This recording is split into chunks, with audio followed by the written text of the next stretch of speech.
Турецкие представители СМИ бурно обсуждают судебное решение по делу мэра Стамбула, которое повлекло за собой череду протестных акций. Известно, что днем ранее мэр Стамбула, оппозиционер от Народно-республиканской партии Экрем Имамоглу, приговорен к 2,5 годам тюремного заключения за оскорбление представителей власти.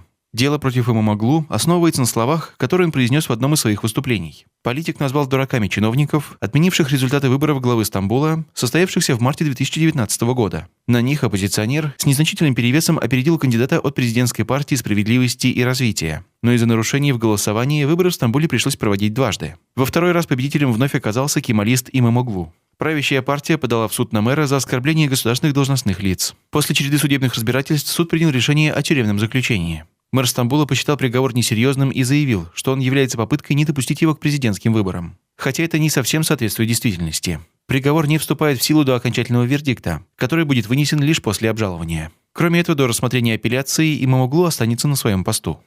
Имамоглу сможет баллотироваться в президенты до вынесения окончательного вердикта. Тюремный срок в приговоре стал бы для Имамоглу огромным подарком в преддверии выборов. Не очень умное решение для тех, кто за этим стоит.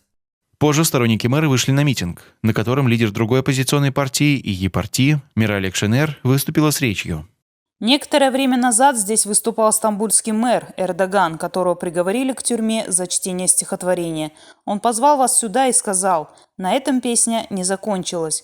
Теперь я обещаю вам, эта песня не закончится здесь». Как пишет «Голос Турции», примечательно то, что на митинге не выступил лидер партии кемалистов, который противится выдвижению кандидатуры стамбульского мэра на выборах президента страны.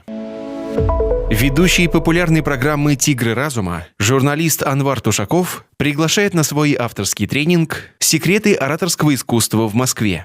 Тренинг будет полезен как блогерам, так и менеджерам, руководителям и предпринимателям. Вы получите практические навыки оратора, уверенность в выступлениях на публике, индивидуальную консультацию, заряд бодрости и хорошую дозу юмора.